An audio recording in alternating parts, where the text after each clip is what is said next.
Well, the federal budget is getting some heat this week for its approach to housing. Some policy experts say the funding doesn't go far enough.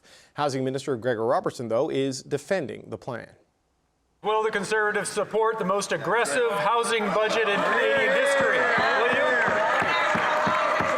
Your new government is proposing the biggest investment in our history in affordable housing, putting Canadians to work, building the affordable housing that we need.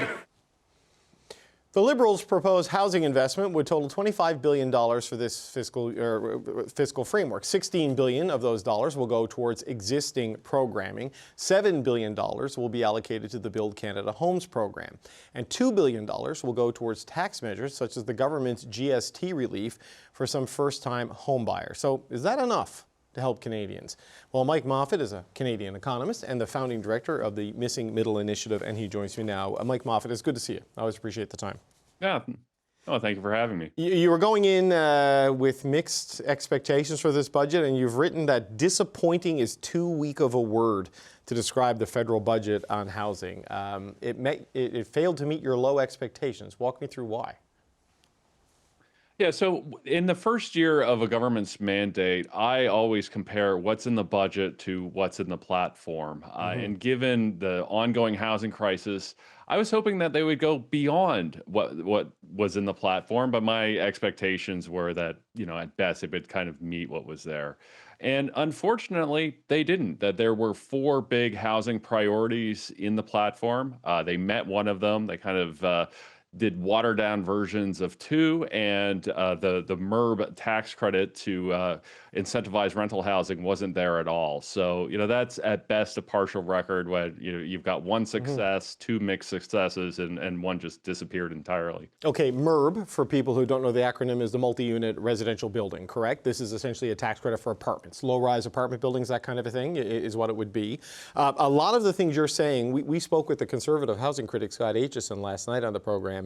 The criticism is very similar, that it's been a kind of a retreat from the election promise to the budget, and that money promised for Build Canada Homes is half of what they expected, and some of the other things, they're either not there or they're at a much smaller scale. So what will this do for the housing challenges in the country? Well, it's certainly going to slow them down. It's going to be harder for the government to meet its supply numbers. We saw today in Ontario government's fall economic statement, they have substantially revised downward their housing starts for this year, next year, and the year after. So we have a regulatory and tax environment that are just not allowing homes to be built. And, the government is right that they're spending billions, but when in their platform it was, 2 or 3 times higher than what actually came out, naturally people are disappointed.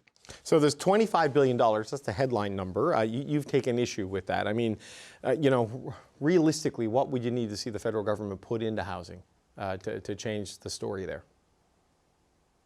Well, a lot of that $25 billion comes years from now. So, I think part of it is just moving up some of those investments to match the crisis. But I think we need to go a lot further. The immediate thing that the federal government can do is eliminate or give a full GST tax credit to all buyers of permanent primary residence, not just first-time buyers. That would knock 5% off the price.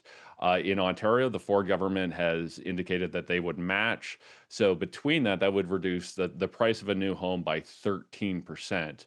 And that might be enough to get somebody to be able to qualify for that mortgage. We can start to get some shovels in the ground. So that would certainly help. So it's interesting because they've talked about the need not to crash prices, right? They've been careful on that, Minister Robertson, but to increase supply, and certainly in the non-market housing, sort of the affordable home area. But there is a real emphasis in this budget on dealing with it by reducing demand, by cutting down immigration numbers. I mean, there's a further slashing of student visas, for example, essentially, in half yet again, after earlier reductions. I mean, what do you make of that approach? I mean, I know that will help in student housing and different things like this, but is that the kind of remedy that can have a meaningful reform of the housing market situation? It was really surprising in the budget that they made that linkage so closely. I counted at least 5 passages where they tie, what's been happening with the housing market and housing shortage to recently rapid population growth.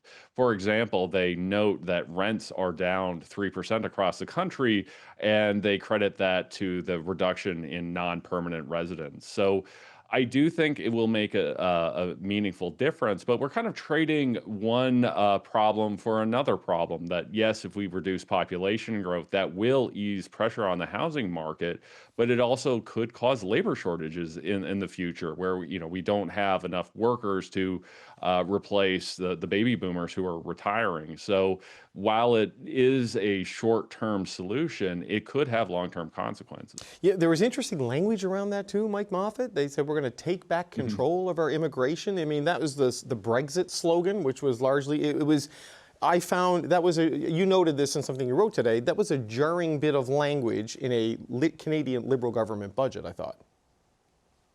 Yeah, and I don't think it's an accident either, given that we have an Anglophile Prime Minister. And we've also seen Keir Starmer in the UK adopt that exact slogan of taking back control of the immigration system. Nigel Farage in the UK just kind of shrugged at that, and it noted that he was happy to see both the UK Labour and the UK Tories come around to his kind of thinking. So absolutely, we are seeing language in this budget that would have been unthinkable just a year or two ago about the need to reduce immigration and the challenges that rapid population growth causes for a country.